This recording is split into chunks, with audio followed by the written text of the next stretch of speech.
Sekarang hari ini mau bikin bakwan dicampur mie.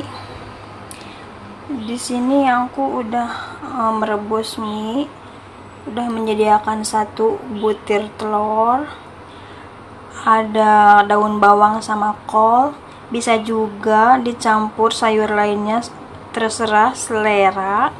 Terus ini ada tepung terigu, ini masako secukupnya, kasih garam juga secukupnya, atau bisa ditambahkan, bisa juga dimasukkan bumbu mie ini biar gurih. Ini benar-benar simpel dan bahan dicampur semua